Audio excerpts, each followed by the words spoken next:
తెల్లమాటి రామనాథ్ బాబు గారు, మా సోదరుడు పిల్లి మాణిక్యాలరావు గారు, ఇతర డిగ్నిటీస్ అందరికీ ఇక్కడికి ఇచ్చేసిన రేపటి కోసం ఇచ్చేసిన ఆత్మీయులందరూ కూడా ప్రతి ఒక్కరికి పేరు పేరున నమస్కారాలు తెలియజేస్తున్నాను.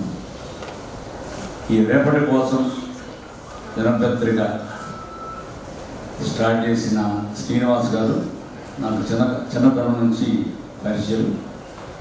నా బాల్య మిత్రుడు దొడ్డపనేని రాజేంద్ర. దీనికి ముందు ఒక విషయం చెప్పాలి. ఆలపాటి రాజేంద్ర ప్రసాద్ గారు ఫ్రంట్లో రాజకీయం చేస్తూ ఉంటే ఆయన మిమ్మల్ని చిన్న ఏదైనా బ్యాక్ ఆఫీస్లో ఉంటే నేను రాజకీయాల్లో ఆయన ఉంటుండేవాడిని.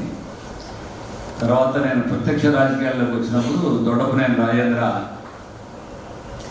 నేను ప్రత్యక్షంగా మాట్లాడాలంటే నా ఆత్మీయుడు శాఖమూరి శ్రీనివాస్ గారు బాగా ఎడిటోరియల్స్ రాస్తాడు. ఆయనతో మనం రోజు ఒక గంట సేపు మాట్లాడుతూ ఉంటే మామూలుగా సమాజం పట్ల ఏ విధంగా ఉంటుంది, సమాజంలో ఏ విధంగా మనం మాట్లాడితే ప్రజలకి మేము వివిధ సత్యసాయిబాబా సేవా సంస్థ ద్వారా సేవా కార్యక్రమంలో ఉన్నాం కాబట్టి ఇంకా 10 మంది ఎక్కువ మందికి సేవ చేయొచ్చు, దాన్ని ఆయన గైడెన్స్ తీసుకొని మనం ముందుకెళ్దామని చెప్పి ఆయన అట్లా పరిచయం స్టార్ట్ అయ్యి ఆయనతో చాలా కాలం మేము ప్రయాణం చేసాం.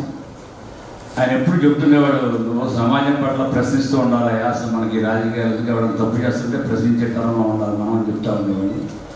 అట్లాగే ఈ రేపటి కోసం పత్రికలో వచ్చే వార్తలు కూడా చాలా విశ్వసనీయంగా ఉంటాయి.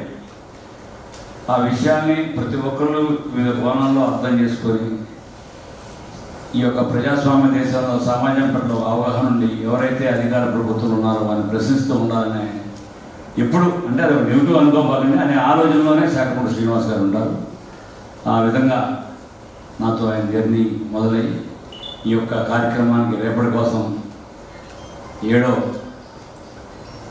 సంవత్సర వార్షికోత్సవాన్ని పిలిచినందుకు ఇక్కడికి వచ్చేసిన పాత్రికేయులు మిత్రులు అందరూ కూడా ప్రత్యేకమైన ధన్యవాదాలు తెలుపుతూ ఈ అవకాశం కల్పించినందుకు నా అభినందనలు తెలియజేస్తూ శ్రీనివాస్ గారికి ధన్యవాదాలు.